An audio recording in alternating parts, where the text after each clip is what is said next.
Breaking news for every American driver. January 2026 brings 10 massive driving law changes that could cost you thousands of dollars.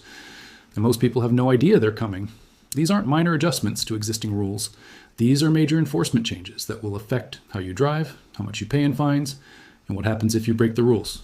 Hit that subscribe button right now because missing this information could be an expensive mistake you cannot afford to make. Rule number 1 affects millions of families with teenage drivers. And the restrictions are getting so strict that it's going to change how young people learn to drive completely. But let me start with the biggest change that's catching drivers off guard right now. Rule number 10, hands-free cell phone laws getting much stricter. Let me start with the biggest change that's going to catch more American drivers completely off guard than anything else on this list. Hands-free cell phone laws are expanding fast across the country in January 2026, and the fines are getting way more expensive than what you're used to paying. Now, you might be sitting there thinking, wait a second, isn't using your phone while driving already illegal in most places? Yes, you're absolutely right. But here's the problem. Most drivers don't understand yet. Over a dozen new states are either creating brand new distracted driving laws from scratch or making their current laws much tougher with way higher penalties starting this January. In states that already had these laws on the books, the fines used to be pretty small, maybe $50 or $100 for your first ticket, which was annoying but not really that scary. But starting in January 2026, states like Georgia, Ohio, and Pennsylvania are jumping their fines up to $200 or even $500 just for getting caught once. If you get caught a second time using your phone, you're looking at $500 to $1,000 in fines. Plus, they're putting points on your driving license that stay there for years and make your car insurance rates go way up. States like California, New York, and Washington are going even harder on people who keep breaking this rule. If you get multiple tickets, they can force you to take expensive driver education classes that you have to pay for yourself, make you do community service for free, and in really serious cases, they can take away your license completely for 30, 60, or even 90 days. Rule number 9, speed cameras and red light cameras everywhere. Rule number 9 is really picking up speed fast, and it's something you need to pay very close attention to. Automated enforcement through speed cameras and red light cameras is exploding all across America right now. These cameras are being installed in hundreds, maybe even thousands of new spots around the country. The fines they charge are going up, and the amount they let you go over the speed limit before ticketing you is going down. I know exactly what a lot of you are thinking right now because I see these comments all the time. You're thinking these cameras are just ways for cities to steal money from regular people. They don't actually make roads safer. They just fill up government bank accounts. Look, I get it. There's a lot of debate about whether these cameras actually help with safety or just generate revenue. And studies show evidence on both sides of that argument. But no matter how you personally feel about whether they're fair or whether they actually work, the reality you have to deal with is simple. They're here. They're spreading like crazy to new places. And they will absolutely catch you and send you a ticket if you're not being careful. You can't rely on the old rule of 5 to 10 miles per hour over the speed limit is safe anymore. These cameras are catching violations that human officers previously ignored. Tickets arrive by mail weeks later with no warning and no opportunity to negotiate. The fines are often $100 to $300 per violation. And if there are multiple cameras on the same route, you could get multiple tickets on the same day without even realizing it. Rule number 8, blood alcohol limits dropping lower than ever. Rule number 8 is about drinking and driving, and this one is extremely serious, so I need you to pay very close attention to what I'm about to tell you. Several states across America are lowering their legal blood alcohol concentration limits and dramatically increasing the punishments for DUI offenses, starting in January 2026. This is not some small change they're making to tweak the rules a little bit. This is a major crackdown that's going to catch a massive number of people completely off guard who think they're being safe. Right now, the legal limit in almost every state is 0.08% BAC, and that's been the standard rule for many years across the country. But a few years ago, Utah made huge headlines when they became the very first state in America to drop their legal limit down to 0.05% BAC. And now other states are following Utah's example in a really big way starting this January. States like Washington, Oregon, Colorado, and Hawaii are either putting 0.05% BAC limits into effect right now, or they're very seriously considering doing it very soon. That might not sound like a huge difference to you, right? Going from 0.08 down to 0.05 doesn't seem like much when you say it out loud. But let me tell you, it is an absolutely massive difference in real-life practical terms. Let me ask you this in the comments. Have you or someone you know ever driven home after just 2 drinks thinking you were totally fine? Drop a comment below because I want to know how common this really is. That behavior that felt totally fine is now potentially illegal in these states. 0.05% is approximately 2 drinks for the average person, though it varies based on weight, gender, and whether you've eaten. What felt like you were completely in control is now over the legal limit. Rule number 7. Electric vehicle owners paying new registration fees. Rule number 7 is about electric vehicles and car emissions, and this one gets a little complicated because it's different depending on which state you live in, but it's really important and could cost you hundreds of dollars every single year if you're not ready for it. Starting in January 2026, a bunch of states are putting new registration fees on electric vehicles or increasing the fees they already have, and some states are also making emission standards much stricter for regular gas-powered cars. If you drive an electric vehicle, you've probably noticed that you never pay gas taxes when you charge your car at home or at charging stations. And those gas taxes are normally what states use to pay for fixing roads, building highways, and keeping transportation systems running. For many decades, gas taxes have been the main way that states get money to fund their entire road systems. But now that more and more people are switching over to electric vehicles, that revenue source is shrinking fast, and states are starting to fix that money gap in a new way. In states like Texas, Ohio, Virginia, Georgia, and several others, electric vehicle owners will now have to pay a specific annual registration fee that ranges anywhere from $100 up to $200 or even more, specifically because EV drivers don't contribute anything to the gas tax system. This isn't a penalty for being eco-friendly. It's an infrastructure funding mechanism. If you own an electric vehicle, you need to budget for this new annual cost that didn't exist before. Rule number 6, street racing penalties getting extremely harsh. Rule number 6 is serious, and this applies even if you're not someone who participates in street racing or drives crazy on purpose. Street racing and reckless driving penalties are about to become way more serious in January 2026, and the legal definition of what actually counts as reckless driving is much broader than most people think.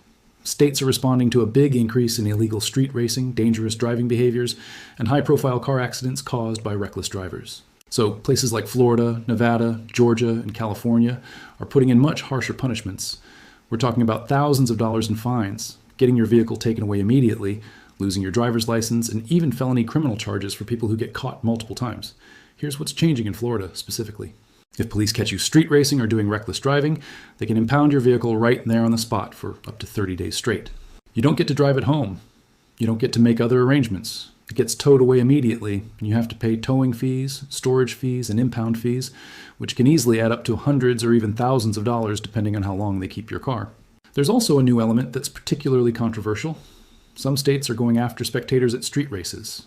Not just the participants actually racing, but people who are watching can face charges too. Drop a comment below and tell me, do you think going after spectators at street races is fair, or is that taking enforcement too far? I really want to hear what you think about this. Rule number 5. Driver license renewals requiring more testing. Rule number 5 catches a lot of people by complete surprise because they've been renewing their license the same easy way for years.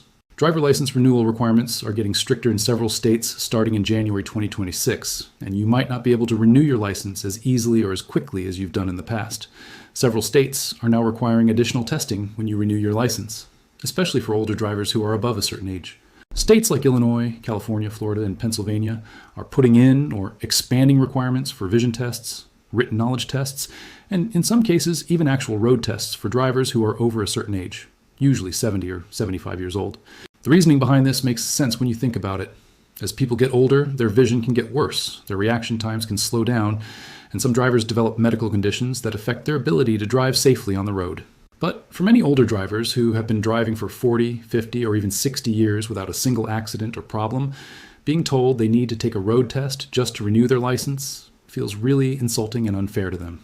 There's an ongoing debate about whether this is safety policy or discrimination against seniors, but regardless of where you stand on the fairness issue, this is happening in these states, and older drivers need to be prepared for it. Rule number 4, parking fines and traffic tickets costing more.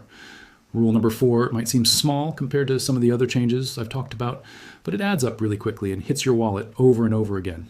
Parking fines and moving violation fines are increasing across the board in cities and states all over the country starting in January 2026. What used to be a $25 parking ticket might now cost you $50 or $75.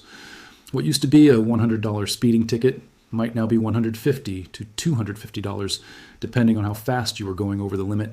These increases are being put in place to account for inflation over the years, increased costs of enforcement, and in some cases to discourage violations more effectively by making them hurt more financially.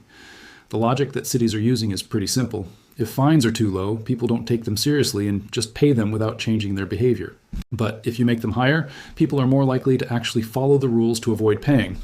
Whether you agree with this approach or not, this is the direction enforcement is heading. You need to budget accordingly because minor violations now cost 2 to 3 times what they used to. Rule number 3, mandatory dash cam requirements in some states. Rule number 3 is brand new, and only a few states are doing this so far, but it could spread to more places quickly. Some states are now requiring or strongly encouraging drivers to install dash cameras in their vehicles, and in certain cases, having a dash cam can get you discounts on your car insurance or help you avoid liability in accidents. States like Nevada and parts of California are testing programs where commercial drivers, rideshare drivers, and even regular personal vehicle owners are being asked to install forward-facing dash cameras that record everything happening on the road in front of them. Some insurance companies are now offering 5 to 15% discounts on your premiums if you install an approved dash cam in your car and agree to provide footage if there's ever an accident. That might not sound like much, but over the course of a year, a 10% discount could save you $100 to $300 or more, depending on how much you pay for insurance. Let me know in the comments. Would you be willing to install a dash cam in your car if it meant lower insurance rates, or do the privacy concerns outweigh the benefits? I want to hear your thoughts on this. Rule number 2. Higher penalties for uninsured drivers. Rule number 2 is hitting people who drive without proper insurance really hard, and the penalties are getting way more severe across multiple states. Starting in January 2026, states like Arizona, Michigan, North Carolina, and Tennessee are dramatically increasing fines and punishments for drivers who get caught operating a vehicle without valid insurance coverage. Driving without insurance has always been illegal in almost every state, but the penalties used to be relatively light in a lot of places.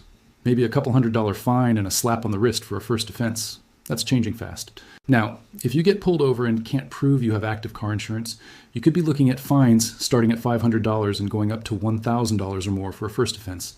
Your vehicle can be impounded on the spot, which means more towing and storage fees on top of the fine. Your driver's license can be suspended immediately for 30 to 90 days. And in some states, your vehicle registration gets suspended too, which means you can't legally drive that car at all until you get insurance, pay all your fines, and go through a reinstatement process that costs even more money. This is no longer a minor inconvenience. This is a major legal and financial crisis. If you're currently driving without insurance, get insurance before January 2026. Rule number 1, new graduated licensing rules for young drivers. Rule number 1 affects young drivers and parents of teenagers in a major way. Several states are making their graduated driver licensing programs much stricter starting in January 2026 with more restrictions, longer waiting periods, and tougher requirements before young drivers can get full unrestricted licenses. Graduated licensing programs have existed for years, but they varied a lot from state to state and some were pretty lenient. Now, states like Virginia, New Jersey, Massachusetts, and Washington are tightening their rules significantly to reduce accidents among teen drivers who statistically have the highest crash rates of any age group. Under the new rules, young drivers, typically under 18 years old, will face longer learner's permit periods before they can take their driving test, sometimes requiring them to hold a permit for 12 months instead of 6. They'll need to complete more hours of supervised driving practice with a parent or guardian, often 60 to 100 hours instead of the previous 30 to 40 hours. Nighttime driving restrictions are getting stricter, with some states not allowing teen drivers to be on the road after 9 p.m. instead of 11 p.m. Passenger restrictions are tougher too, with many states now prohibiting any passengers under 21 who aren't immediate family members for the first 6 to 12 months after getting a license. Some states are even implementing policies where if a teen violates any graduated licensing rule, the entire waiting period resets and they must start their supervised driving hours from the beginning. If this video saved you from expensive tickets and penalties, smash that subscribe button and turn on notifications so you never miss critical updates like this. Drop a comment telling me which rule shocked you most. Share this with every driver you know because this information could save them thousands of dollars. These changes take effect January 2026, just weeks away. The most expensive rules, uninsured driver penalties, DUI limits, and cell phone fines can add up to thousands of dollars. The most impactful rule affects millions of families with teen drivers. You can't say you weren't warned. You now have information most drivers don't. Stay informed, stay legal, and stay safe on the roads in 2026. Knowledge is power.